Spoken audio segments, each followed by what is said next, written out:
My name is Dee Dee Autry, and I am a health and wellness coach in Fort Smith, Arkansas.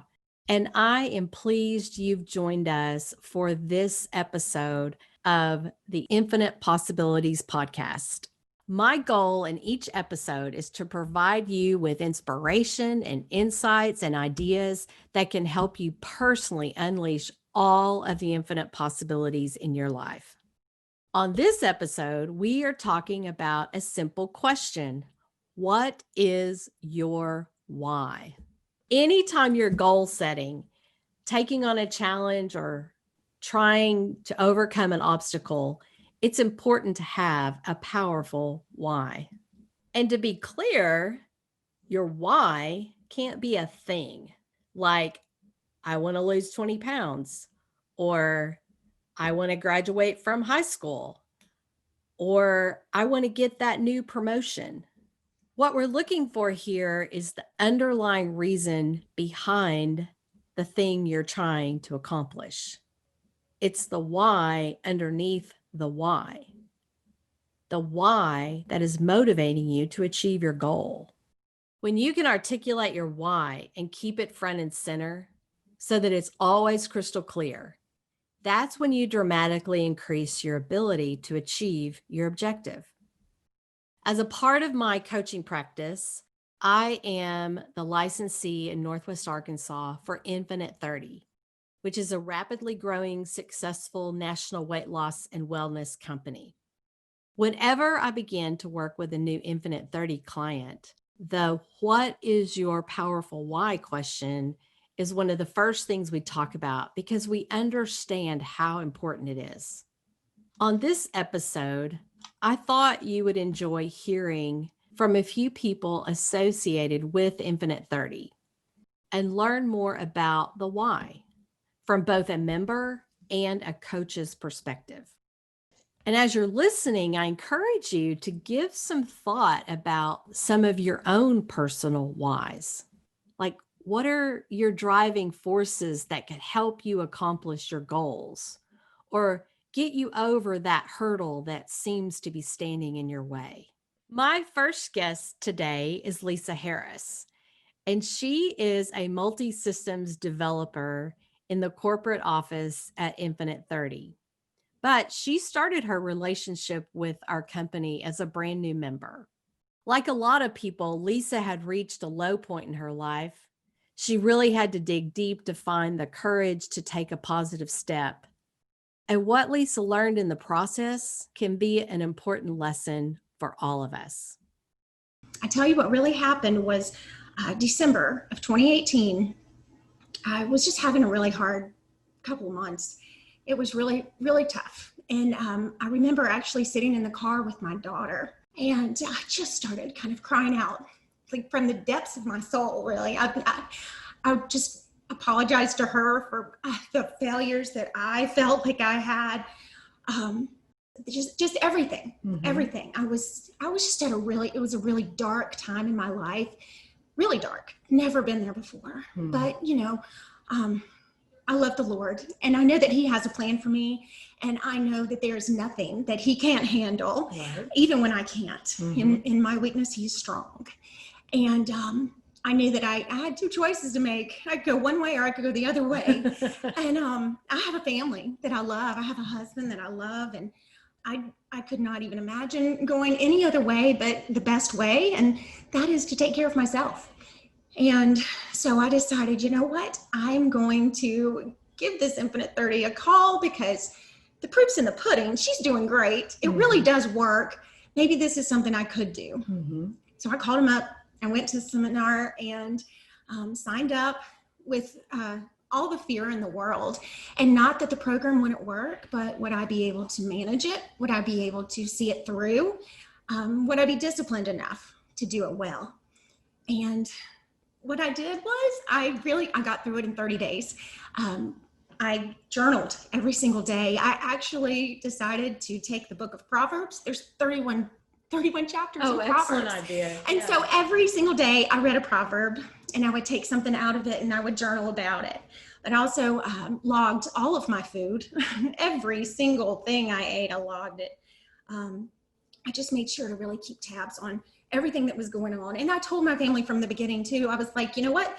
This is my month. I'm gonna work on me. I love that. You guys are gonna have to fend for yourself this month, and I need your support. And I was kind of nervous that they would be like, oh, Mom, what are you making for dinner? They were so supportive, and that was a God thing. And a lot of prayer got me through that. But I lost 11 pounds in that first month.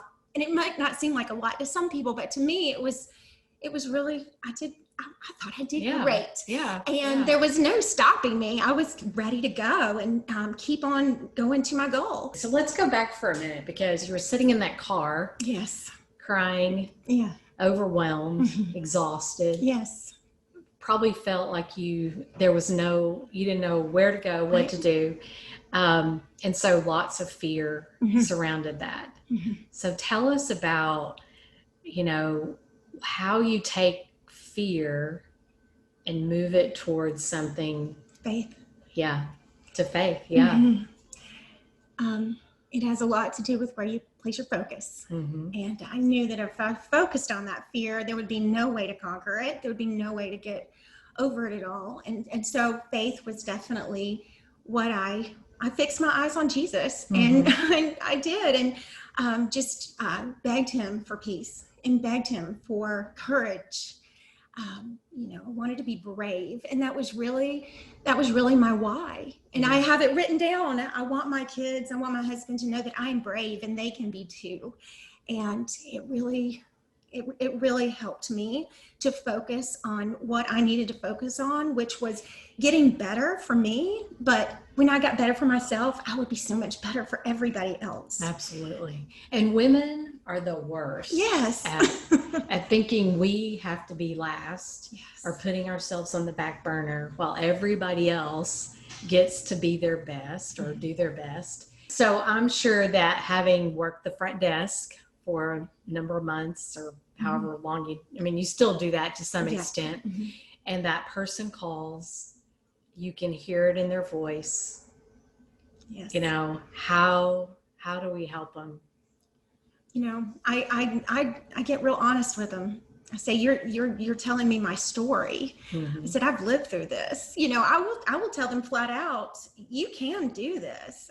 I say, if I can do it, you can do it. You may not know me from Adam, but I'm telling you right now, I came in here a scared pup. I didn't know what was going to happen. Yeah. But the support that you get in this program, the accountability that you get in this program, the structure you get in this program, honestly, you have to work to fail. Exactly.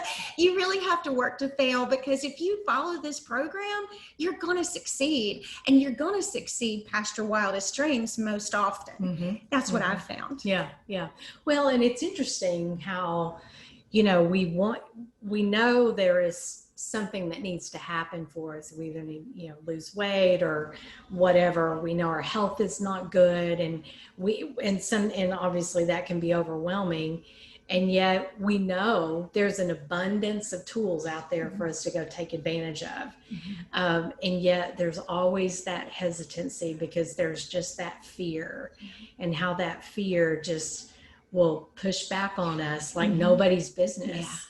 And I think you said it right. We just kind of have to take hold of it. But I think part of what is so powerful about your story really is in the car with your daughter. And I think for anybody who's a mom, a dad, grandmother, who have children, grandchildren, or just children that we love and adore around us, is if we can remember that we are their lifeline in so many ways. And that if we are not taking care of ourselves and are not being our best, we're not going to be around for them, but we're also not raising up a generation that we desire to be raising. Exactly. And so I think that's to me, that's a really powerful picture, even for your story, is that, she witnessed that, and the power that will have for the rest of her life. That's right. And the end of it's not really the end of the story, but I was in that car talking about all my fears, all my failures, and to get to the end of, to meet my goal, to meet my weight loss goal, and to hear her say, I'm so proud of you, Mom. You've really done a great job. I am so proud of you. Yeah. You should be proud of yourself. And all my kids said that. My husband said that. Yeah. To hear them say that was probably the best gift I could have gotten. Yeah. Because my powerful why was my children, and it was my husband. It was my family. So I think that's been what has been so amazing to me, is just for so long, I didn't hear those things from them in that way. Right. Didn't mean it wasn't there. Exactly. Just means it wasn't being said in that way. But the minute as a mom, I took the time to give some attention to myself and then began to live that by example for the rest of my family, it radically changed things. Absolutely. And I often wonder, when we hear families that are struggling so much, and even when we have clients that come in and there's so much going on in their family, and I just want to say, well, let's stop for a minute and remember where you are and what you're doing for yourself. And while you may not see the result yet, the dividends are coming. Absolutely. That it's all going to pay off, because it's going to change. We just have to keep living into it. That's exactly right. And pushing past that fear, and the fear will pop up all the time. All the time. You just have to know how to take hold of it. Right. And toss it out. Absolutely. But the truth is, the entire dynamic changed in my household when I got better. Yeah. When I started taking care of myself, and they didn't see me as selfish, which, I thought, are they going to see me being selfish if, I let them fend for themselves this month? No, they were proud of me for taking care of myself. And that was huge. And it is interesting, because how many times we might have heard someone who's done something like that, and we think, oh, I couldn't do that to my family, or they would never support me through that. How are they going to have clean clothes? How are they going to, they're not going to have anything to eat if I don't fix the meals, or if I don't go to the grocery store. Exactly. It's just so funny how we have this thought in our head, this preconceived notion that if we shift a little bit, just a little, that everything's going to fall apart. Exactly. We're the only ones holding it up. Exactly. And I think that's probably the biggest thing, is that women are so good to think that it all rests on us. Right.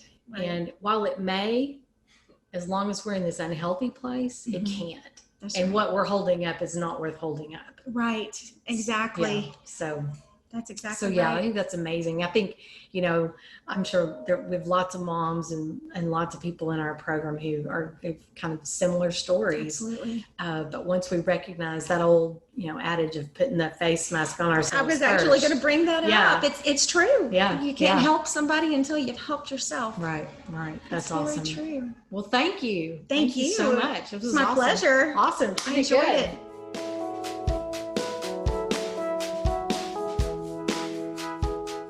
What a great lesson for all of us, that when we take that leap of faith, you will always find the support that you need, and things will turn out so much better than you could have ever imagined. Next, we hear from Tina Perkins. Tina is an Infinite 30 coach on the Gulf Coast in Mississippi. And like many coaches, she began as a member, working to lose weight and find wellness in her life. I think we live in a world that has such a kind of a crazy idea about what accountability might look like. And when they really begin to experience this true accountability and the affirming nature that it has for us, I think that really then begins to make a huge difference. Absolutely. I think in today's society, deflection has become almost an art. It's not my fault. It's somebody else's fault. I went out with my friends, so I ate off track, or I had a drink, or it was my birthday. Everybody deflects. And so with this program and the coaching aspect of it, whenever I see, my clients off track, I'm like, okay, so what was different yesterday than you did the day before when you lost? And I make them tell me what they did, because that makes them accountable for their actions. Yeah. And I tell them, you didn't put it on overnight. It's not going to come off overnight.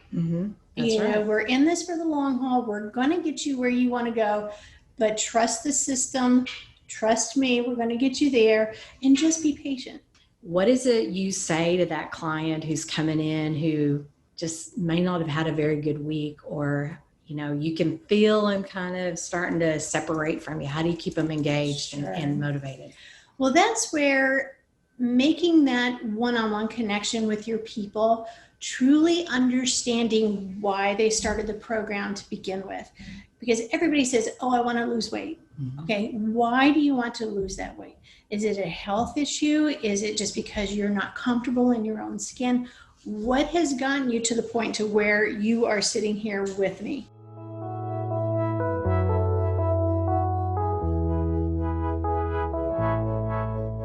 I love how Tina knows and understands that when she is able to help her members reflect on their why, it's easier to bring their goals back into focus and keep them motivated on the task at hand.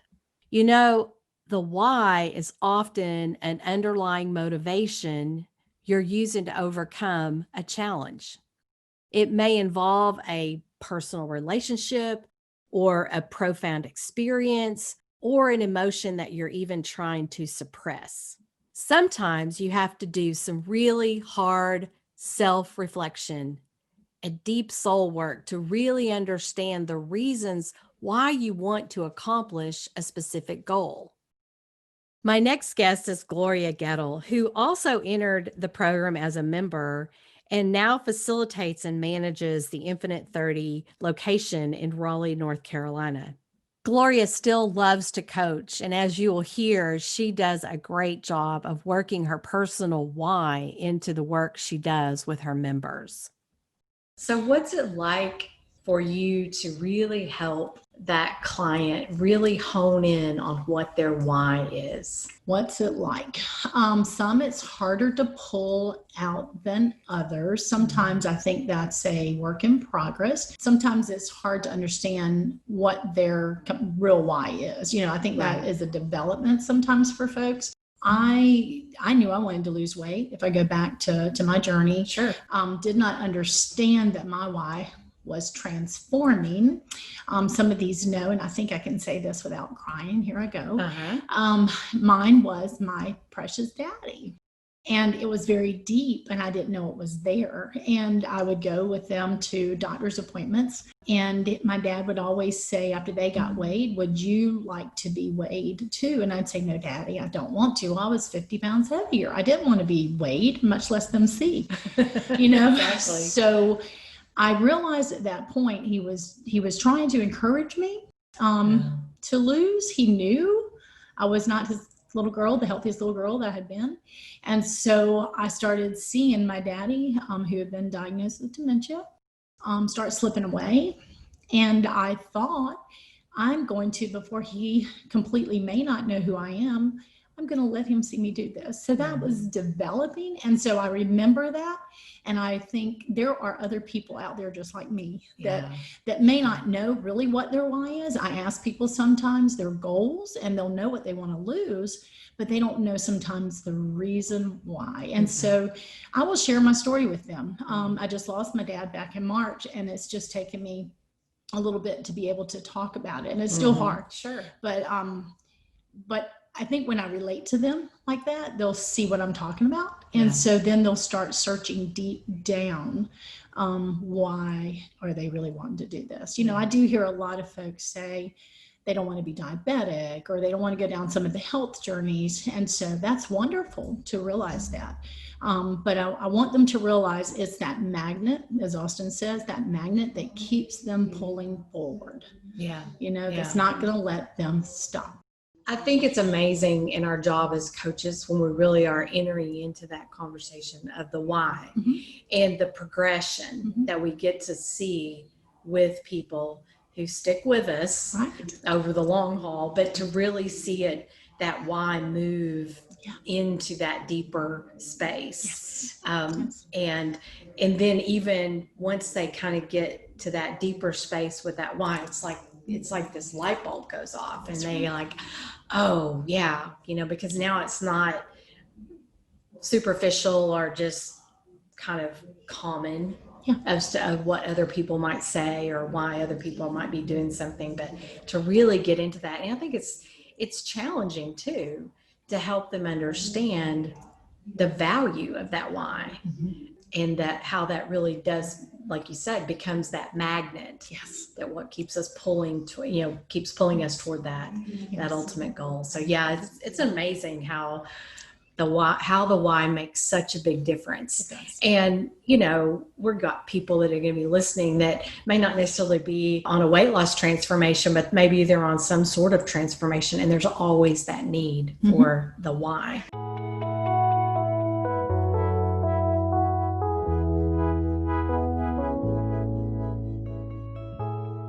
And that's what I hope you'll take from this episode of Infinite Possibilities.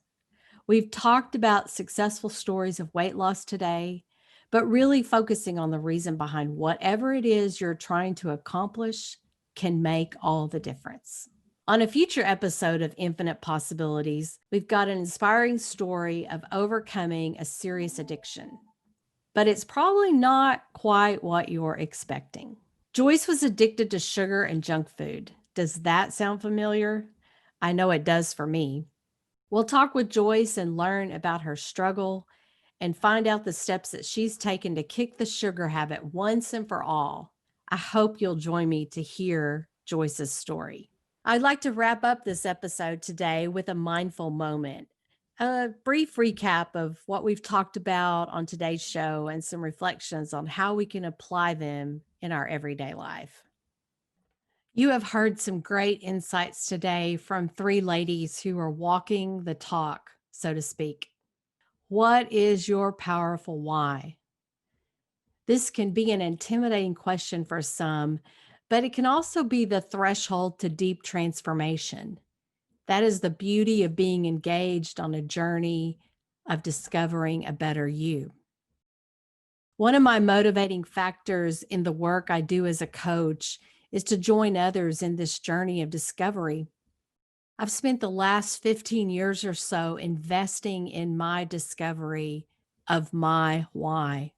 I've built this arsenal of support through coaches and spiritual directors, accountability partners, therapists, all who can hold me accountable and give me support while I live into my powerful and transformative why. So here's what I've discovered. My why can be found in my profound desire to belong to something bigger than myself, to give myself compassion and grace in all of life so that I can love, learn, and lead a life that embraces a sustainable, healthy lifestyle in mind, body, and spirit. Now, while it has taken me years to articulate my why, I also know that my why is still changing and transforming me and who I am. It's a lifelong journey of ups and downs, twists and turns, ahas and awareness that draws me in and fuels me for the journey. Friends, I hope that you will make the investment in discovering your why. You are worth it. So figure out what you need to do. Find the support you need. Reach out and ask for help. There's no right or wrong way to get in the game. Just do it. And when you do it, infinite possibilities are ahead of you as you stake claim and name your why. Today's episode was produced and edited by Carson Roach Howell, Lisa Shackelford, and Hope Bennett. The executive producers of Infinite Possibilities are Bob Beatty, Austin Thomas, and Georgia Gopper. I'm Dee Dee Autry, and you can reach me at covenantcoachingandwellness.com. I'd love to hear from you and get your comments and questions about our show. And until next time, I hope you experience a life filled with infinite possibilities.